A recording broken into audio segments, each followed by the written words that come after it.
And you're listening to the United We Strike Radio Marathon for March 8th, 2014.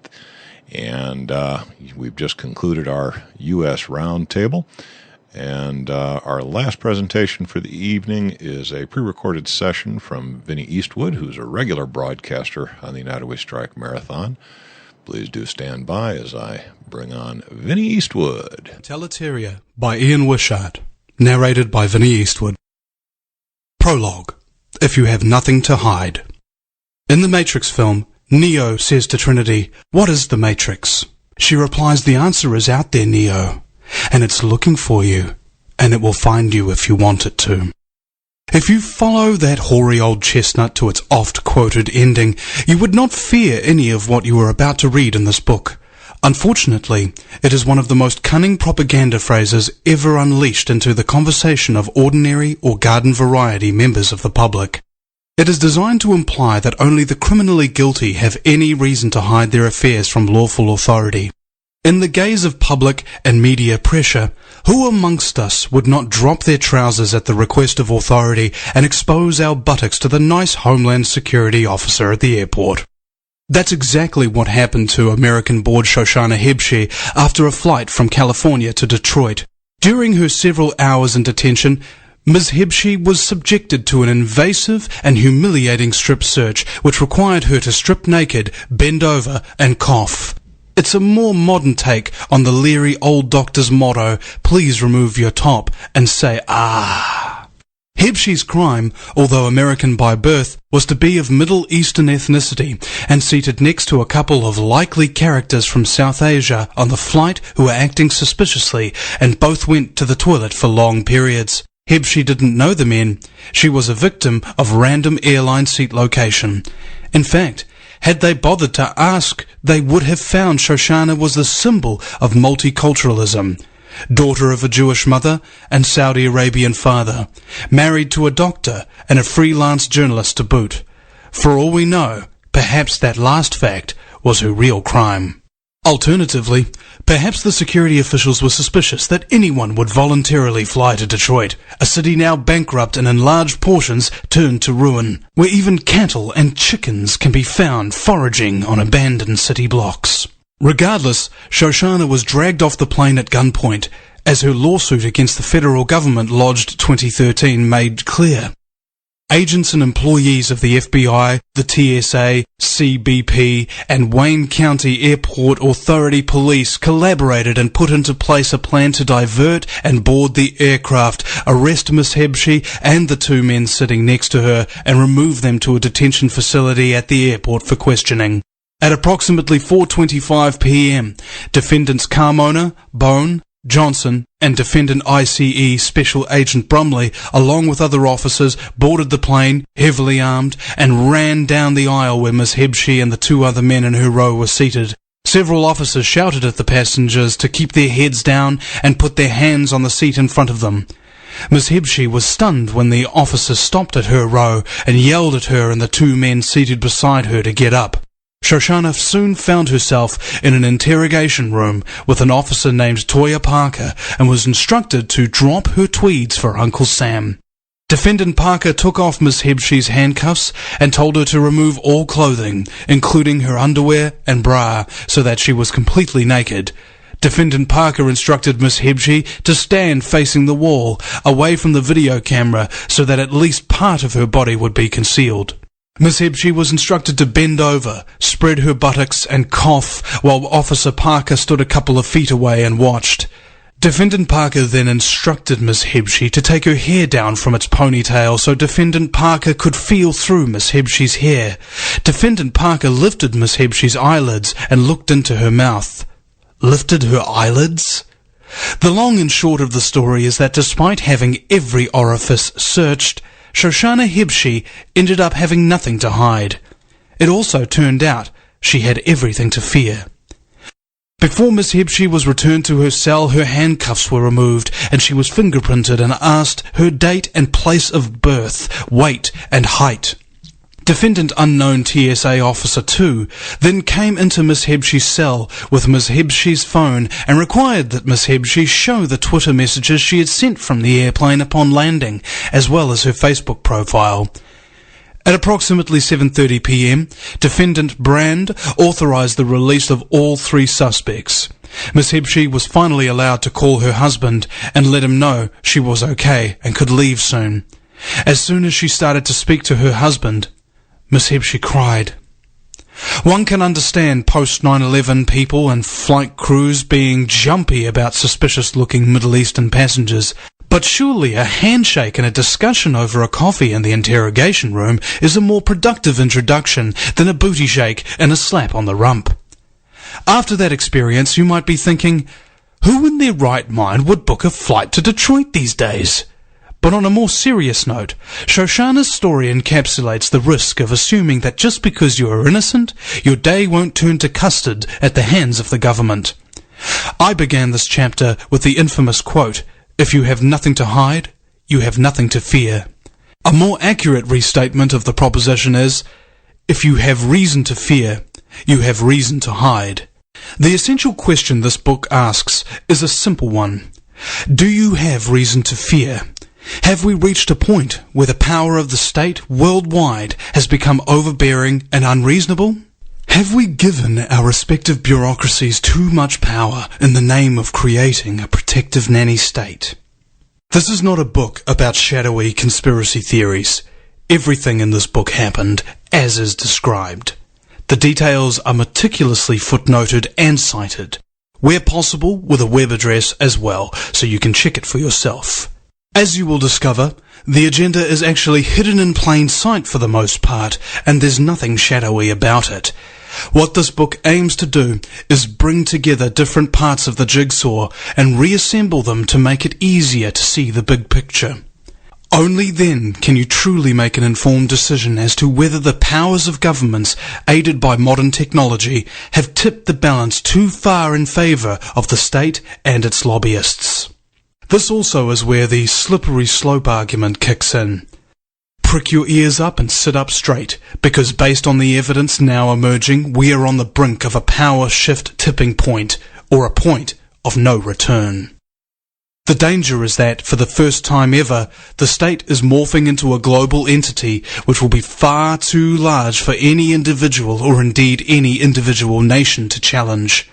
It is, in a sense, a political arms race in which the outcome is a kind of superstate capable of legislating and enforcing to protect its own existence, even against the protests of the people. If you don't take my word for it about the implications, then perhaps you will listen to the words of David Rockefeller, the 98-year-old patriarch of his family, who perhaps more than anyone else over the past century has done more to push globalization as the end game. Quote, "Global interdependence is not a poetic fantasy, but a concrete reality that this century's revolutions in technology, communications, and geopolitics have made irreversible. The free flow of investment capital, goods and people across borders will remain the fundamental factor in world economic growth and in the strengthening of democratic institutions everywhere," says Rockefeller in his 2002 memoirs. Americans watching hundreds of thousands of illegal aliens crossing their borders every year have more reason than most to wonder about Rockefeller's vision, but Europe and Australasia are equally destinations for immigrants, both legal and illegal. The removal of national borders was, ironically, a key foundation for the founder of communism, Karl Marx, as well because, like Rockefeller, he knew it would create the social mood for a new world. In general, the protective system of our day is conservative, while the free trade system is destructive. It breaks up old nationalities and pushes the antagonism of the proletariat and the bourgeoisie to the extreme point. In a word, the free trade system hastens the social revolution.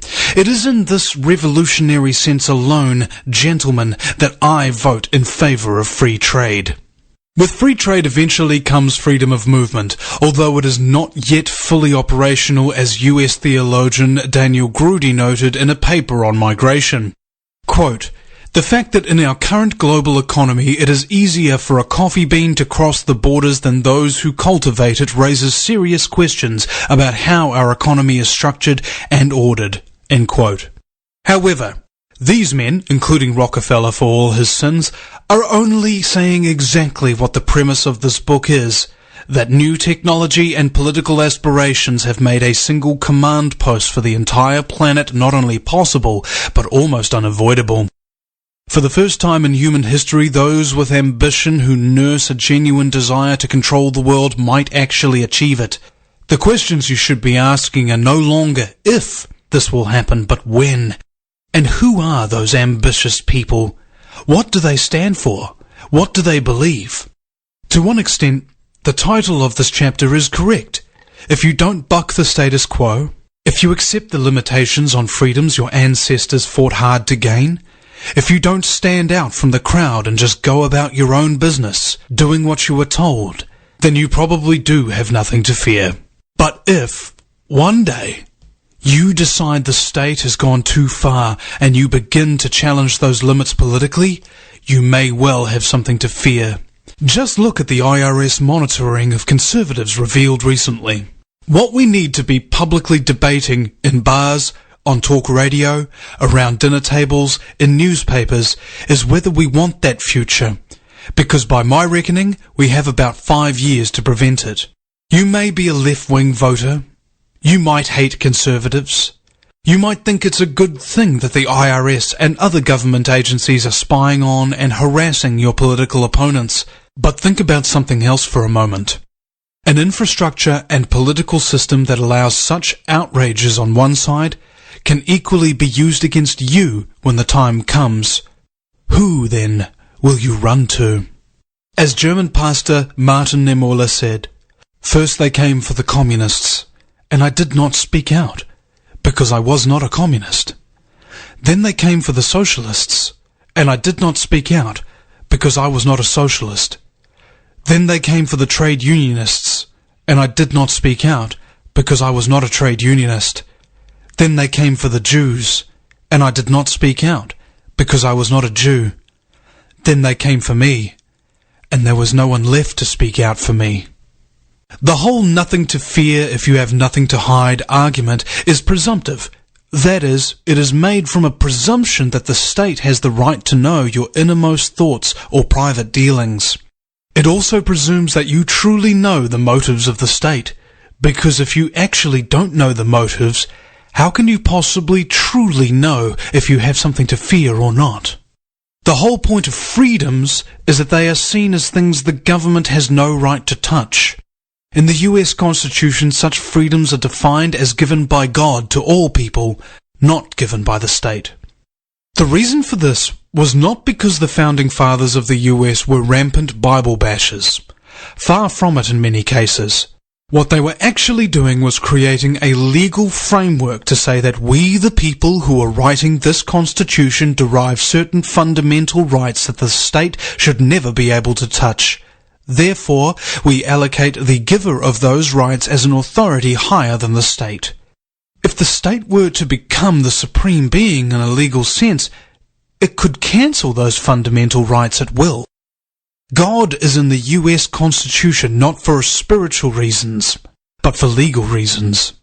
If you now approach issues from the presumption that the state reserves all right to itself in the first instance, then you have already surrendered. Yet, that is what is happening. Take a look at 9/11. Under the guise of national security, our daily lives have changed for the worse. Taking a flight is no longer a dream reminiscent of the TV series Pan Am, but a black comedy farce. How did it happen? A crisis presented itself, and spin doctors leapt on the opportunity to sell the public a solution, tough new laws and regulations. Go back and look at the public debate at the time. We practically begged for it, begged for big government to make us safe.